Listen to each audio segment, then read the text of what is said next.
Little Women. Chapter 38. On the Shelf.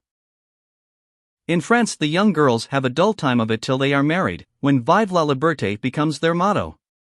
In America, as everyone knows, girls early sign the Declaration of Independence and enjoy their freedom with Republican zest, but the young matrons usually abdicate with the first heir to the throne and go into a seclusion almost as close as a French nunnery, though by no means as quiet.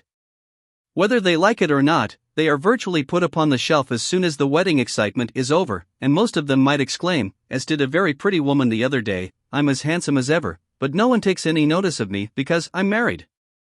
Not being a belle or even a fashionable lady, Meg did not experience this affliction till her babies were a year old, for in her little world primitive customs prevailed, and she found herself more admired and beloved than ever. As she was a womanly little woman, the maternal instinct was very strong, and she was entirely absorbed in her children, to the utter exclusion of everything and everybody else. Day and night she brooded over them with tireless devotion and anxiety, leaving John to the tender mercies of the help, for an Irish lady now presided over the kitchen department. Being a domestic man, John decidedly missed the wifely attentions he had been accustomed to receive, but, as he adored his babies, he cheerfully relinquished his comfort for a time, supposing, with masculine ignorance, that peace would soon be restored. But 3 months passed, and there was no return of repose. Meg looked worn and nervous, the babies absorbed every minute of her time, the house was neglected, and Kitty, the cook, who took life acy, kept him on short commons. When he went out in the morning he was bewildered by small commissions for the captive mama. If he came gaily in at night, eager to embrace his family, he was quenched by a hush. They are just asleep after worrying all day. If he proposed a little amusement at home, no, it would disturb the babies. If he hinted at a lecture or concert, he was answered with a reproachful look, and a decided "leave my children for pleasure, never." His sleep was broken by infant wails and visions of a phantom figure pacing noiselessly to and fro in the watches of the night. His meals were interrupted by the frequent flight of the presiding genius, who deserted him, half-helped, if a muffled chirp sounded from the nest above, and when he read his paper of an evening, Demi's colic got into the shipping list and Daisy's fall affected the price of stocks, for Mrs. Brooke was only interested in domestic news. The poor man was very uncomfortable, for the children had bereft him of his wife, home was merely a nursery, and the perpetual hushing made him feel like a brutal intruder whenever he entered the sacred precincts of Babyland. He bore it very patiently for 6 months, and, when no signs of amendment appeared, he did what other paternal exiles do, try to get a little comfort elsewhere. Scott had married and gone to housekeeping not far off, and John fell into the way of running over for an hour or two of an evening, when his own parlor was empty, and his own wife singing lullabies that seemed to have no end. Mrs. Scott was a lively, pretty girl, with nothing to do but be agreeable, and she performed her mission most successfully. The parlor was always bright and attractive, the chessboard ready, the piano in tune, plenty of gay gossip, and a nice little supper set forth in tempting style. John would have preferred his own fireside if it had not been so lonely, but as it was, he gratefully took the next best thing, and enjoyed his neighbors' society. Meg rather approved of the new arrangement at first, and found it a relief to know that John was having a good time instead of dozing in the parlor, or tramping about the house and waking the children. But by and by, when the teething worry was over, and the idols went to sleep at proper hours, leaving Mama time to rest, she began to miss John, and find her work basket dull company, when he was not sitting opposite in his old dressing gown, comfortably scorching his slippers on the fender. She would not ask him to stay at home, but felt injured because he did not know that she wanted him without being told, entirely forgetting the many evenings he had waited for her in vain. She was nervous and worn out with watching and worry, and in that unreasonable frame of mind which the best of mothers occasionally experience when domestic cares oppress them. Want of exercise robs them of cheerfulness, and too much devotion to that idol of American women, the teapot, makes them feel as if they were all nerve and no muscle. "Yes," she would say, looking in the glass, "I'm getting old and ugly. John doesn't find me interesting any longer, so he leaves his fated wife and goes to see his pretty neighbor, who has no encumbrances. Well, the babies love me, they don't care if I am thin and pale, and haven't time to crimp my hair, they are my comfort, and someday John will see what I've gladly sacrificed for them, won't he, my precious?" To which pathetic appeal Daisy would answer with a coo, or Demi with a crow, and Meg would put by her lamentations for a maternal revel, which soothed her solitude for the time being. But the pain increased as politics absorbed John, who was always running over to discuss interesting points with Scott, quite unconscious that Meg missed him. Not a word did she say, however, till her mother found her in tears one day, and insisted on knowing what the matter was, for Meg's drooping spirits had not escaped her observation. "I wouldn't tell anyone except you, mother, but I really do need advice, for, if John goes on so much longer I might as well be widowed," replied Mrs. Brooke, drying her tears on Daisy's bib, with an injured air. "Goes on how, my dear?" asked her mother anxiously. "He's away all day, and at night, when I want to see him, he is continually going over to the Scots. It isn't fair that I should have the hardest work, and never any amusement. Men are very selfish, even the best of them. So are women. Don't blame John till you see where you are wrong yourself. But it can't be right for him to neglect me." "Don't you neglect him?" "Why, mother, I thought you'd take my part." "So I do, as far as sympathizing goes, but I think the fault is yours, Meg." "I don't see how." "Let me show you. Did John ever neglect you, as you call it, while you made it a point to give him your society of an evening, his only leisure time?" "No, but I can't do it now, with 2 babies to tend." "I think you could, dear, and I think you ought. May I speak quite freely, and will you remember that it's mother who blames as well as mother who sympathizes?" "Indeed I will. Speak to me as if I were little Meg again. I often feel as if I needed teaching more than ever since these babies look to me for everything." Meg drew her low chair beside her mother's, and, with a little interruption in either lap, the 2 women rocked and talked lovingly together, feeling that the tie of motherhood made them more one than ever. "You have only made the mistake that most young wives make, forgotten your duty to your husband in your love for your children. A very natural and forgivable mistake, Meg, but one that had better be remedied before you take to different ways, for children should draw you nearer than ever, not separate you, as if they were all yours, and John had nothing to do but support them. I've seen it for some weeks, but have not spoken, feeling sure it would come right in time. I'm afraid it won't. If I ask him to stay, he'll think I'm jealous, and I wouldn't insult him by such an idea. He doesn't see that I want him, and I don't know how to tell him without words. Make it so pleasant he won't want to go away. My dear, he's longing for his little home, but it isn't home without you, and you are always in the nursery. Oughtn't I to be there? Not all the time. Too much confinement makes you nervous, and then you are unfitted for everything. Besides, you owe something to John as well as to the babies. Don't neglect husband for children, don't shut him out of the nursery, but teach him how to help in it. His place is there as well as yours, and the children need him. Let him feel that he has his part to do, and he will do it gladly and faithfully, and it will be better for you all." "You really think so, Mother?" "I know it, Meg, for I've tried it, and I seldom give advice unless I've proved its practicability. When you and Joe were little, I went on just as you are, feeling as if I didn't do my duty unless I devoted myself wholly to you. Poor father took to his books, after I had refused all offers of help, and left me to try my experiment alone.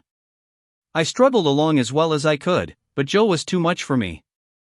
I nearly spoiled her by indulgence. You were poorly, and I worried about you till I fell sick myself. Then father came to the rescue, quietly managed everything, and made himself so helpful that I saw my mistake, and never have been able to get on without him since. That is the secret of our home happiness. He does not let business wean him from the little cares and duties that affect us all, and I try not to let domestic worries destroy my interest in his pursuits. Each do our part alone in many things, but at home we work together, always. It is so, Mother, and my great wish is to be to my husband and children what you have been to yours. Show me how, I'll do anything you say. You always were my docile daughter. Well, dear, if I were you, I'd let John have more to do with the management of Demi, for the boy needs training, and it's none too soon to begin. Then I'd do what I have often proposed, let Hannah come and help you. She is a capital nurse, and you may trust the precious babies to her while you do more housework. You need the exercise, Hannah would enjoy the rest, and John would find his wife again. Go out more, keep cheerful as well as busy, for you are the sunshine maker of the family, and if you get dismal, there is no fair weather. Then I try to take an interest in whatever John likes, talk with him, let him read to you, exchange ideas, and help each other in that way. Don't shut yourself up in a bandbox because you are a woman, but understand what is going on, and educate yourself to take your part in the world's work, for it all affects you and yours. John is so sensible, I'm afraid he will think I'm stupid if I ask questions about politics and things. I don't believe he would. Love covers a multitude of sins, and of whom could you ask more freely than of him? Try it, and see if he doesn't find your society far more agreeable than Mrs. Scott's suppers. I will. Poor John. I'm afraid I have neglected him sadly, but I thought I was right, and he never said anything. He tried not to be selfish, but he has felt rather forlorn, I fancy. This is just the time, Meg, when young married people are apt to grow apart, and the very time when they ought to be most together, for the first tenderness soon wears off, unless care is taken to preserve it, and no time is so beautiful and precious to parents as the first years of the little lives given them to train. Don't let John be a stranger to the babies, for they will do more to keep him safe and happy in this world of trial and temptation than anything else, and through them you will learn to know and love one another as you should. Now, dear, goodbye. Think over Mother's preachment, act upon it if it seems good, and God bless you all. Meg did think it over, found it good, and acted upon it, though the first attempt was not made exactly as she planned to have it. Of course the children tyrannized over her, and ruled the house so on as they found out that kicking and squalling brought them whatever they wanted. Mama was an abject slave to their caprices, but Papa was not so easily subjugated, and occasionally afflicted his tender spouse by an attempt at paternal discipline with his obstreperous son. For Demi inherited a trifle of his sire's firmness of character, we won't call it obstinacy, and when he made up his little mind to have or to do anything, all the king's horses and all the king's men could not change that pertinacious little mind. Mama thought the dear too young to be taught to conquer his prejudices, but Papa believed that it never was too soon to learn obedience, so Master Demi early discovered that when he undertook to wrestle with Parpar, he always got the worst of it, yet, like the Englishman, baby respected the man who conquered him, and loved the father whose grave no was more impressive than all Mama's love pats. A few days after the talk with her mother, Meg resolved to try a social evening with John, so she ordered a nice supper, set the parlor in order, dressed herself prettily, and put the children to bed early, that nothing should interfere with her experiment. But, unfortunately, Demi's most unconquerable prejudice was against going to bed, and that night he decided to go on a rampage, so poor Meg sung and rocked, told stories and tried every sleep-provoking while she could devise, but all in vain. The big eyes wouldn't shut, and long after Daisy had gone to Bilo, like the chubby little bunch of good nature she was, naughty Demi lay staring at the light, with the most discouragingly wide-awake expression of countenance. "Will Demi lie still like a good boy, while Mama runs down and gives poor Papa his tea?" asked Meg, as the hall door softly closed, and the well-known step went tiptoeing into the dining room. "Me has tea," said Demi, preparing to join in the revel. "No, but I'll save you some little cakeys for breakfast if you'll go bye-bye like Daisy." "Will you, lovey?" ISS, and Demi shut his eyes tight, as if to catch sleep and hurry the desired day. Taking advantage of the propitious moment, Meg slipped away, and ran down to greet her husband with a smiling face, and the little blue bow in her hair which was his especial admiration. He saw it at once, and said, with pleased surprise, "Why, little mother, how gay we are tonight. Do you expect company?" "Only you, dear." "Is it a birthday, anniversary, or anything?" "No, I'm tired of being a dowdy, so I dressed up as a change." "You always make yourself nice for table, no matter how tired you are, so why shouldn't I when I have the time?" "I do it out of respect to you, my dear," said old-fashioned John. "Ditto, Mr. Brooke," laughed Meg, looking young and pretty again, as she nodded to him over the teapot. "Well, it's altogether delightful, and like old times. This tastes right. I drink your health, dear." And John sipped his tea with an air of reposeful rapture, which was of very short duration, however, for, as he put down his cup, the door handle rattled mysteriously, and a little voice was heard, saying impatiently, "Opie doy, me's tummin'. It's that naughty boy. I told him to go to sleep alone, and here he is, downstairs, getting his death-a-cold pattering over that canvas," said Meg, answering the call. "Mornin' now." "Mornin' now," announced Demi, in a joyful tone, as he entered, with his long nightgown gracefully festooned over his arm, and every curl bobbing gaily as he pranced about the table, eyeing the cakeys with loving glances. "No, it isn't morning yet. You must go to bed, and not trouble poor Mama, then you can have the little cake with sugar on it." "Me loves Parpar," said the artful one, preparing to climb the paternal knee, and revel in forbidden joys. But John shook his head, and said to Meg, "If you told him to stay up there, and go to sleep alone, make him do it, or he will never learn to mind you." "Yes, of course. Come, Demi," and Meg led her son away, feeling a strong desire to spank the little marplot who hopped beside her, laboring under the delusion that the bribe was to be administered as soon as they reached the nursery. Nor was he disappointed, for that short-sighted woman actually gave him a lump of sugar, tucked him into his bed, and forbade any more promenades till morning. "ISS," said Demi the perjured, blissfully sucking his sugar, and regarding his first attempt as eminently successful. Meg returned to her place, and supper was progressing pleasantly, when the little ghost walked again, and exposed the maternal delinquencies by boldly demanding, "More Sudar, Marmar." "Now this won't do," said John, hardening his heart against the engaging little sinner. "We shall never know any peace till the child learns to go to bed properly. You have made a slave of yourself long enough. Give him one lesson, and then there will be an end of it. Put him in his bed and leave him, Meg." "He won't stay there, he never does, unless I sit by him." "I'll manage him." "Demi, go upstairs, and get into your bed, as Mama bids you." "Sant," replied the young rebel, helping himself to the coveted cakey, and beginning to eat the same with calm audacity. "You must never say that to Papa. I shall carry you if you don't go yourself." "Go away, me don't love Parpar," and Demi retired to his mother's skirts for protection. But even that refuge proved unavailing, for he was delivered over to the enemy, with a "be gentle with him, John," which struck the culprit with dismay, for when Mama deserted him, then the judgment day was at hand. Bereft of his cake, defrauded of his frolic, and borne away by a strong hand to that detested bed, poor Demi could not restrain his wrath, but openly defied Papa, and kicked and screamed lustily all the way upstairs. The minute he was put into bed on one side, he rolled out on the other, and made for the door, only to be ignominiously caught up by the tail of his little toga, and put back again, which lively performance was kept up till the young man's strength gave out, when he devoted himself to roaring at the top of his voice. This vocal exercise usually conquered Meg, but John sat as unmoved as the post which is popularly believed to be deaf. No coaxing, no sugar, no lullaby, no story, even the light was put out, and only the red glow of the fire enlivened the big dark which Demi regarded with curiosity rather than fear. This new order of things disgusted him, and he howled dismally for Marmar, as his angry passions subsided, and recollections of his tender bondwoman returned to the captive autocrat. The plaintive wail which succeeded the passionate roar went to Meg's heart, and she ran up to say beseechingly, "Let me stay with him, he'll be good, now, John." "No, my dear, I've told him he must go to sleep, as you bid him, and he must, if I stay here all night." "But he'll cry himself sick," pleaded Meg, reproaching herself for deserting her boy.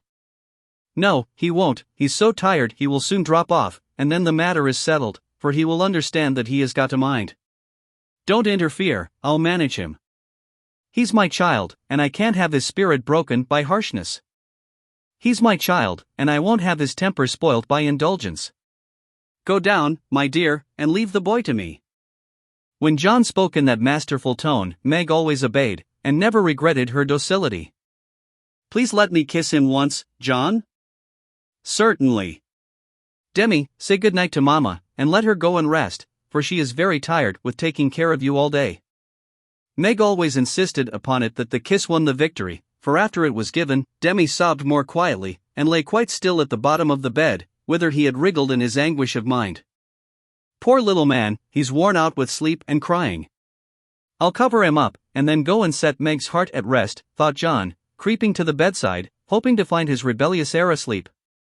But he wasn't, for the moment his father peeped at him, Demi's eyes opened, his little chin began to quiver, and he put up his arms, saying, with a penitent hiccup, "Me's dude, now."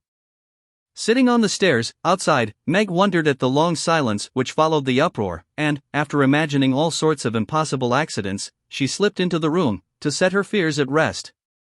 Demi lay fast asleep, not in his usual spread-eagle attitude, but in a subdued bunch, cuddled close in the circle of his father's arm and holding his father's finger, as if he felt that justice was tempered with mercy, and had gone to sleep a sadder and a wiser baby. So held, John had waited with womanly patience till the little hand relaxed its hold, and, while waiting, had fallen asleep, more tired by that tussle with his son than with his whole day's work. As Meg stood watching the two faces on the pillow, she smiled to herself, and then slipped away again, saying, in a satisfied tone, "I never need fear that John will be too harsh with my babies. He does know how to manage them, and will be a great help, for Demi is getting too much for me." When John came down at last, expecting to find a pensive or reproachful wife, he was agreeably surprised to find Meg placidly trimming a bonnet, and to be greeted with the request to read something about the election, if he was not too tired. John saw in a minute that a revolution of some kind was going on, but wisely asked no questions, knowing that Meg was such a transparent little person, she couldn't keep a secret to save her life, and therefore the clue would soon appear. He read a long debate with the most amiable readiness, and then explained it in his most lucid manner, while Meg tried to look deeply interested, to ask intelligent questions, and keep her thoughts from wandering from the state of the nation to the state of her bonnet. In her secret soul, however, she decided that politics were as bad as mathematics, and that the mission of politicians seemed to be calling each other names, but she kept these feminine ideas to herself, and when John paused, shook her head, and said with what she thought diplomatic ambiguity, "Well, I really don't see what we are coming to." John laughed, and watched her for a minute, as she poised a pretty little preparation of lace and flowers on her hand, and regarded it with the genuine interest which his harangue had failed to waken. "She is trying to like politics for my sake, so I'll try and like millinery for hers, that's only fair," thought John the Just, adding aloud, "That's very pretty. Is it what you call a breakfast cap?" "My dear man, it's a bonnet." "My dear man, it's a bonnet. My very best go-to-concert and theater bonnet." "I beg your pardon, it was so small, I naturally mistook it for one of the flyaway things you sometimes wear." "How do you keep it on?" "These bits of lace are fastened under the chin with a rosebud, so," and Meg illustrated by putting on the bonnet, and regarding him with an air of calm satisfaction that was irresistible. "It's a love of a bonnet, but I prefer the face inside, for it looks young and happy again," and John kissed the smiling face, to the great detriment of the rosebud under the chin. "I'm glad you like it, for I want you to take me to one of the new concerts some night. I really need some music to put me in tune." "Will you, please?" "Of course I will, with all my heart, or anywhere else you like. You have been shut up so long, it will do you no end of good, and I shall enjoy it, of all things." "What put it into your head, little mother?" "Well, I had a talk with Marmee the other day, and told her how nervous and cross and out of sorts I felt, and she said I needed change and less care, so Hannah is to help me with the children, and I'm to see to things about the house more, and now and then have a little fun, just to keep me from getting to be a fidgety, broken down old woman before my time. It's only an experiment, John, and I want to try it for your sake as much as for mine, because I've neglected you shamefully lately, and I'm going to make home what it used to be, if I can. You don't object, I hope?" Never mind what John said, or what a very narrow escape the little bonnet had from utter ruin. All that we have any business to know is that John did not appear to object, judging from the changes which gradually took place in the house and its inmates. It was not all paradise by any means, but everyone was better for the division of labor system. The children throve under the paternal rule, for accurate, steadfast John brought order and obedience into baby Dom, while Meg recovered her spirits and composed her nerves by plenty of wholesome exercise, a little pleasure, and much confidential conversation with her sensible husband. Home grew homelike again, and John had no wish to leave it, unless he took Meg with him. The Scots came to the Brooks now, and everyone found the little house a cheerful place, full of happiness, content, and family love. Even gay Sally Moffat liked to go there. "It is always so quiet and pleasant here, it does me good, Meg," she used to say, looking about her with wistful eyes, as if trying to discover the charm, that she might use it in her great house, full of splendid loneliness, for there were no riotous, sunny-faced babies there, and Ned lived in a world of his own, where there was no place for her. This household happiness did not come all at once, but John and Meg had found the key to it, and each year of married life taught them how to use it, unlocking the treasuries of real home love and mutual helpfulness, which the poorest may possess, and the richest cannot buy. This is the sort of shelf on which young wives and mothers may consent to be laid, safe from the restless fret and fever of the world, finding loyal lovers in the little sons and daughters who cling to them, undaunted by sorrow, poverty, or age, walking side by side, through fair and stormy weather, with a faithful friend, who is, in the true sense of the good old Saxon word, the houseband, and learning, as Meg learned, that a woman's happiest kingdom is home, her highest honor the art of ruling it, not as a queen, but a wise wife and mother.